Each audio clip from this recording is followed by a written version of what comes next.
Bagaimana kabarnya? Ulangannya kemarin gimana nilainya? Memuaskan apa nice try?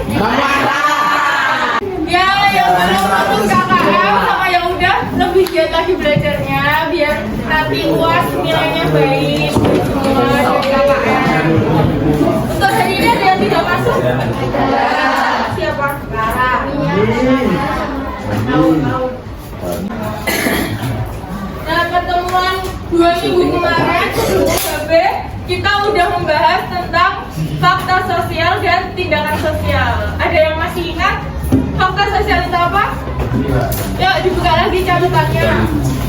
Fakta sosial cara bertindak.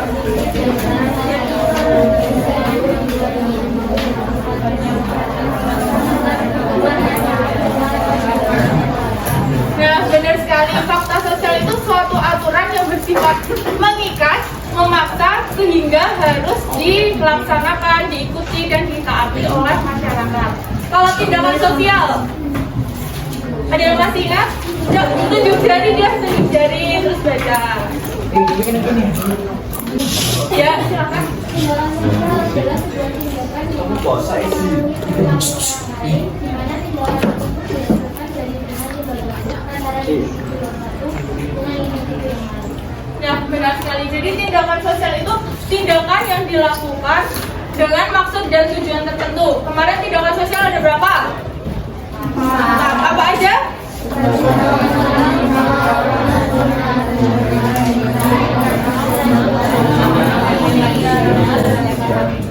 Nah, pertemuan kali ini kita lanjut materi tentang identitas dan interaksi sosial.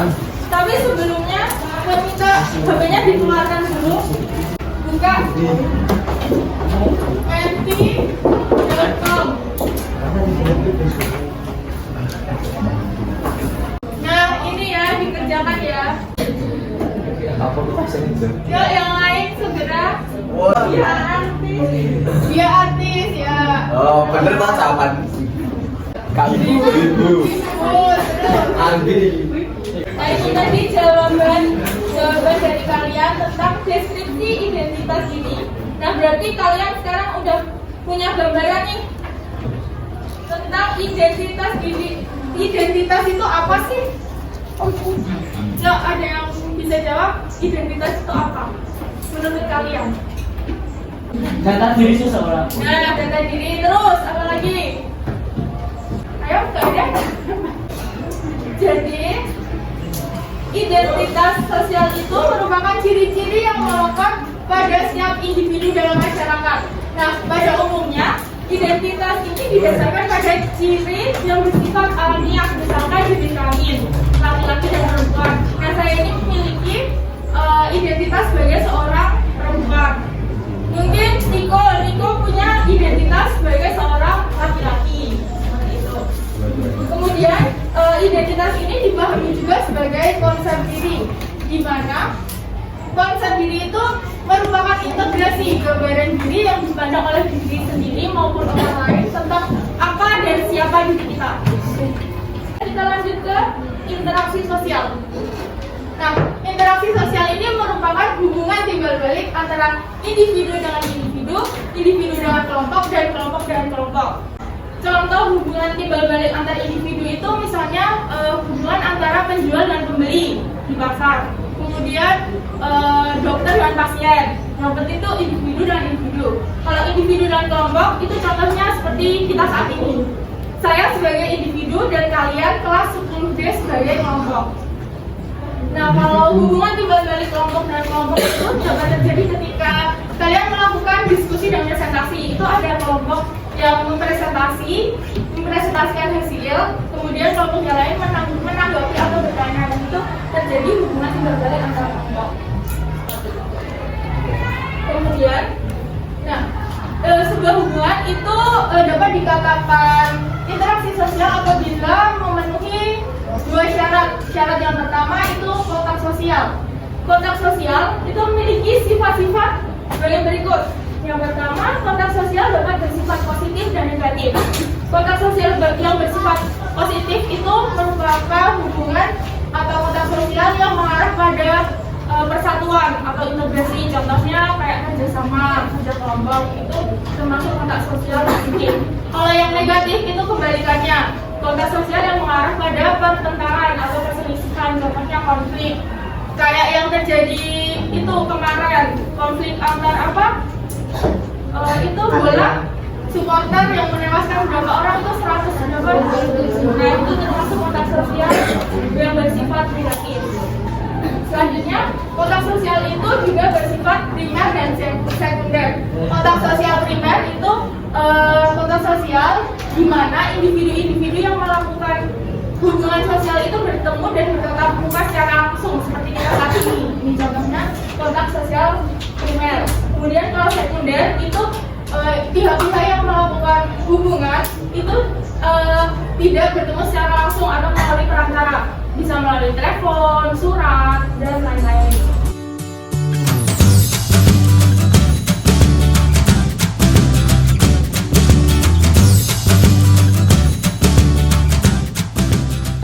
Sampai di sini ada yang mau ditanyakan?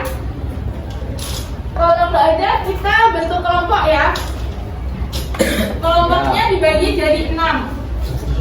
Gini aja, biar cepat. 1, 2, 3. Ini kelompok 1, 1, 2, 3, kelompok 2, 1, 2, 3, kelompok 3, 1, 2, 3, kelompok 4.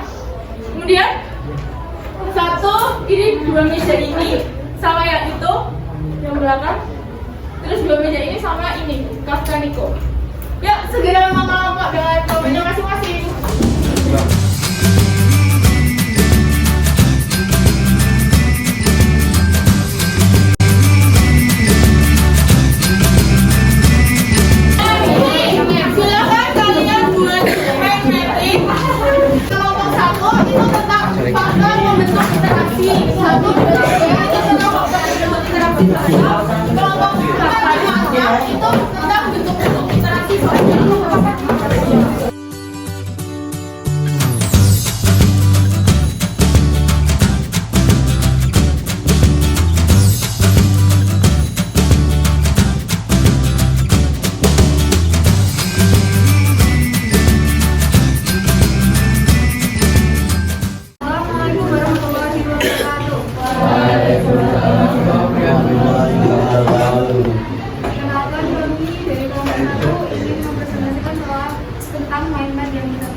Jadi pada dasarnya faktor pembentuk interaksi sosial itu ada 5. Yang pertama, imitasi.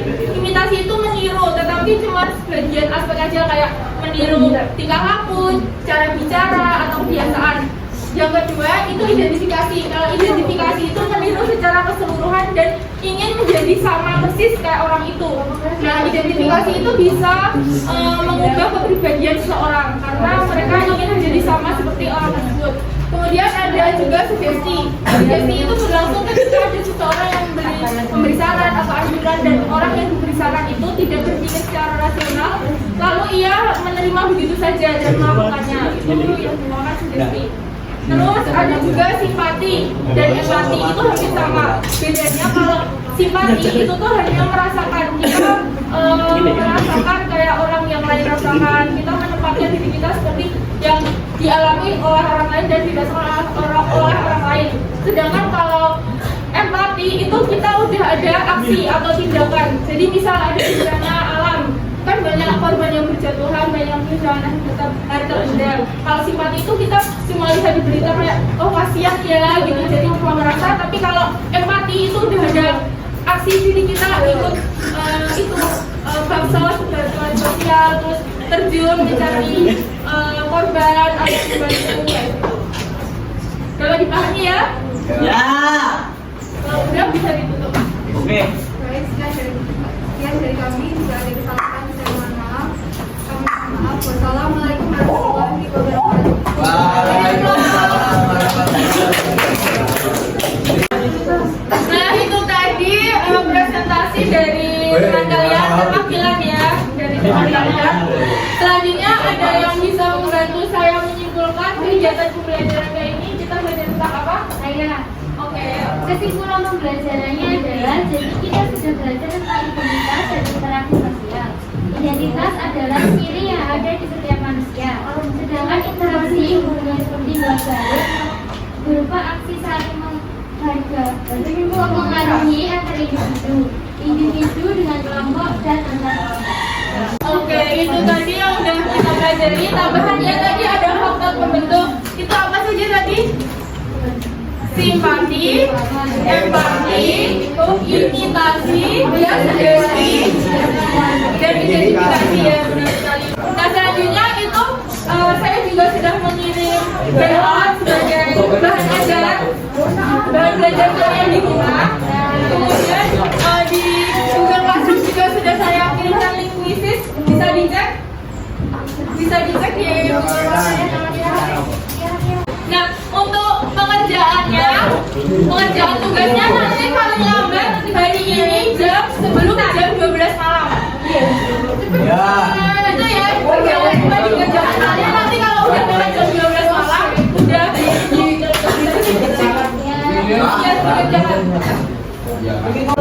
ada yang mau ditanyakan tentang materi kita pada kali ini? Enggak ada.